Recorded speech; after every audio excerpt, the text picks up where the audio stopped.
everyone, welcome back to my channel, Middle Days Mari. I'm glad you're here. If you are new here, make sure you press the subscribe button below so that you can stick around and see more videos from me. Alright guys, so we're going to be talking about narrative writing today. The first thing I want to mention is before you start writing any essay, make sure you truly understand the essay prompt and what your teacher is asking you to do. It will be a shame for you to write a 5 to 6 paragraph essay and then when you turn it in, you don't get a good grade because it's off topic. What are you talking about, man? Or it's just not what the essay prompt asks you to do. With that being said, if you are confused about the essay prompt that your teacher gives you, make sure you ask questions before you start writing, or you can do a do-what chart, which will help you understand the prompt and help you break it down in detail to see what the task is really asking you to do. Alright guys, so let's talk about narrative writing. Let's understand what a narrative is. So a narrative is basically a story. When you are given a narrative essay assignment, it's going to be a little bit different than the stories that we write for, as a hobby or things of that nature. Usually a narrative essay will want you to stick to a specific task or basically topic. Again, this goes back to truly understanding what the essay prompt is. For example, some teachers might ask you to write a completely original story using your own characters, own setting, own plot, things of that nature. Another type is basically where your teacher might give you an anchor text, an original story, and your job is to extend that story in some way. For example, you might have to rewrite the story from another character's point of view. You might have to change the setting a bit. For example, move the plot to a different time period, or you might have to rewrite the ending of the story. It just depends. So that all goes back to truly understand what the essay prompt is. Before we go into how to format your narrative essay, let's talk about narrative elements. Alright, number one, make sure you understand what a setting is. The setting is not just about location of where a story takes place.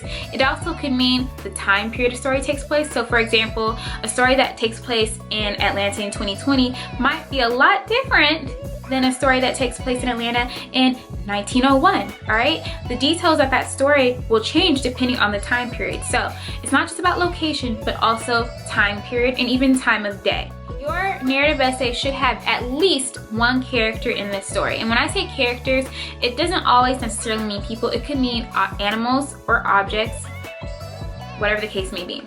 Make sure you read the essay prompt and you understand if your essay requires you to have people as characters and not animals and objects, right? Narrative essays require there to be dialogue between the characters. We know that dialogue is basically the conversations that characters hold between themselves. Make sure you're using quotation marks correctly, things of that nature, so it's clear which characters are talking. Next, conflict.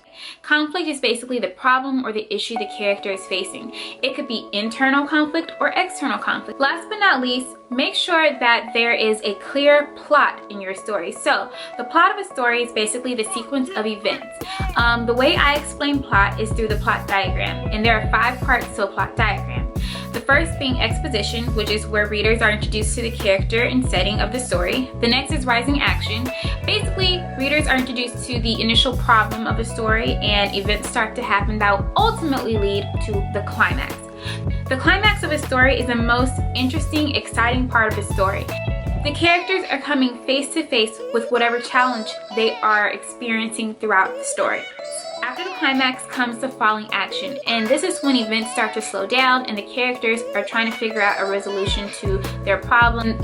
Loose ends begin to get tied up. Last but not least is the resolution, and basically this is where the story reaches a reasonable ending. I usually tell my students that when we're watching a movie or we're reading a story that's been published for our leisure, anything like that, cliffhangers are more acceptable. But when you are writing a narrative essay, it is important that your narrative has a reasonable ending. Whoever is reading your essay wants to see how your characters have dealt with their conflict and how the problem was resolved. It is very important that your narrative essay has a reasonable ending. So let's talk about how to format our narrative essay. So with that being said about the plot diagram, basically you can insert that same plot diagram mindset into your narrative essay. So for example, paragraph 1 would be your exposition. In paragraph 1, I would expect to see who your characters are, the setting, and I want you to just set up the scene. Use figurative language like imagery to really describe what's going on so that the reader can imagine being in the story and experiencing what the characters are experiencing. After paragraph 1, which should be your exposition, paragraph 2 could be your rising action. This is when events start to happen and readers are introduced to the initial conflict of the story. After paragraph 2, which is your rising action, paragraph 3 would be where you describe the climax. This is where your characters are coming face to face with whatever major conflict they're experiencing in the story.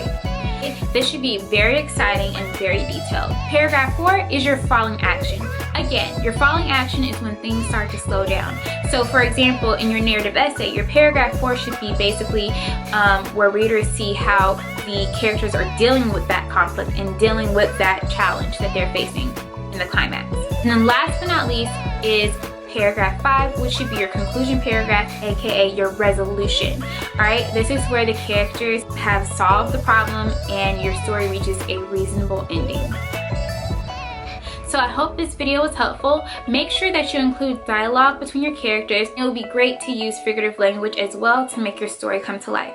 Alright guys, if you have any questions or concerns, you can leave them in the comment section and make sure you subscribe.